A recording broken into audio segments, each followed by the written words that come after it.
Masalan, o'sha iymon xislatlaridan biri la yu'minu ahadukum hatta yuhibba li akhihi ma yuhibbu li nafsihi. Birodariga o'ziga istaganini istaydigan bo'lmaguncha, xohlaydigan bo'lmaguncha mo'min bo'lolmaydi. Birortangiz deganlar. Masalan, shu iymonning sho'balaridan bittasi. Shu noqis bo'lsa, iymon noqis bo'ladi. Jannatga kira olmaysiz, iymoningiz komil bo'lmaguncha, iymoningiz komil bo'lmaydi, bir-biringizni yaxshi ko'rmaguncha. Yoki shunday bo'ladi. Sizlar bir-biringizga muhabbatni kuchaytiradigan narsani aytaymi? Bir-biringizga salomni ko'p beringlar deydi. Endi salomni assalomu alaykum, hello degan ma'noda emas. Qalaysiz degan. Yo'q, balki assalomu alaykum, sizga omonlik bo'lsin, ofiyat bo'lsin, tinchlik bo'lsin degan. Salom degani salomatlik. Zararlardan omonda bo'lish degan. Bir-biriga shunday salom beradigan bo'lsangiz, men sizga masalan sizga yaxshilik bo'lsin, sizga omonlik bo'lsin desam, keyin sizga men xavfsiz turishim mumkinmi? Molingizga yoki joningizga mumkin emas. Salom yolg'on bo'ladi. Munofiqlik bo'ladi. O'shuning uchun namozdan chiqishimiz ham nima uchun salom bilan chiqamiz? Salom kimga berasiz? Assalomu alaykum. Farishtalarga va yonizdagi insonlarga berasiz. Butun jamoatga siz atrofingizga o'nga tartib qarab, imomingizga ham qarab, birinchi assalomu alaykum deyotganda agar imomni o'ng tomonida bo'lsangiz, chap tomonda imomni niyat qilasiz. Chap tomonda bo'lsangiz, o'ng tomonda imomni niyat qilasiz. Orqasida bo'lsangiz, ikkala tomonda ham imomni niyat qilasiz. Fiqhda keladi, shunda nima degani u? Assalomu alaykum bu namoz zikri emas u. Faqat namozning zikri kishilarga duo, atrofingizdagi jamoatga tilak sizga ichingizdagi istagingiz. Assalomu alaykum.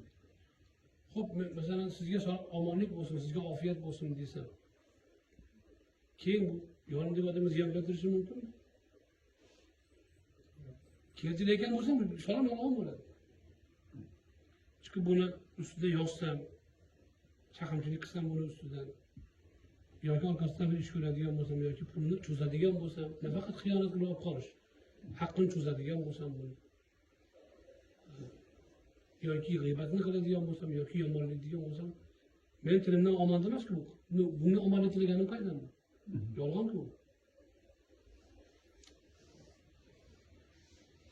Masalan, shuning uchun salom yo'yinglar deganlar. Salom yo'yish degan, assalomu alaykum, alaykum, assalomu alaykum. Bu o'zi emas u. Salomni ma'nosi bilan yo'yish. Afshus salama baynakum. Ko'pchilik salomni o'sha hadisda salomni yo'yish ekan deb turib, ko'p salom berish kerak ekan deb o'ylaydi. Ko'p salom berish emas u. Ko'p salom berish. Maqsad ko'p so'z aytish emas. Assalomu alaykumni ko'paytirish emas. Maqsad o'sha tilakni ko'paytirish, yaxshilik istashni ko'paytirish. Omonlik istashni ko'paytirish.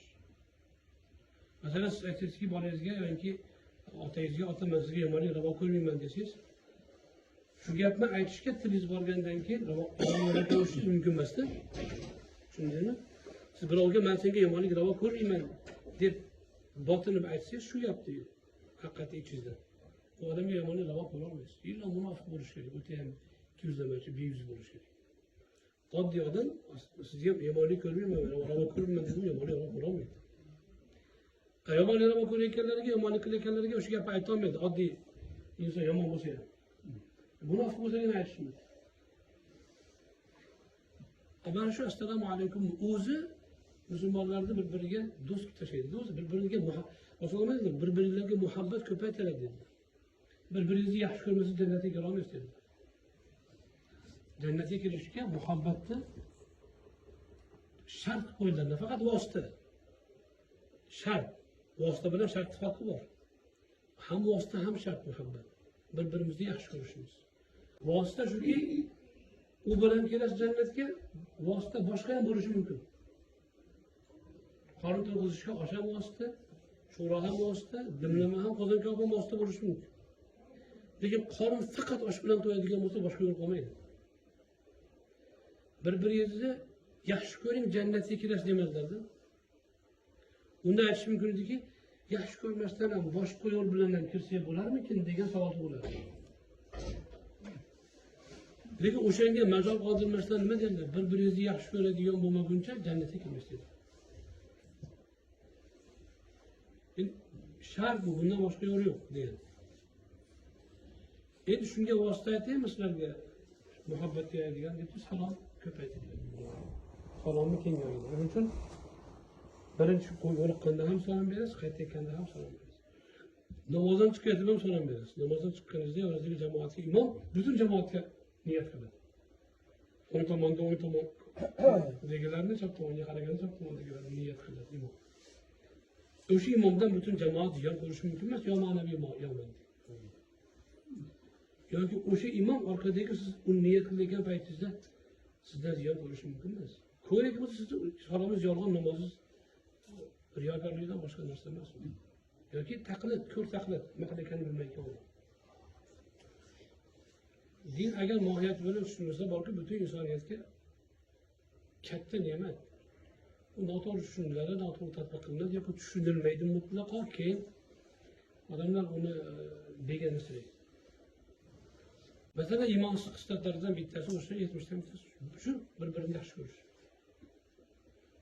Va bir boshqaga o'zingizga istagan narsani istash. Ravo ko'rish emas. Ravo ko'rish kam. Ravo ko'rish bo'lsa ham mayli degan istak. Bo'lsa ham mayli degan rozilik. Ammo istash bo'lsaydi deb o'ylash. Unga ham yaxshilik bo'lsaydi deb shuni istash, shuni sog'inish. Yaxshilik sog'inishi boshqaga. Hammaga. Bir-birimizga musulmonlar muomala.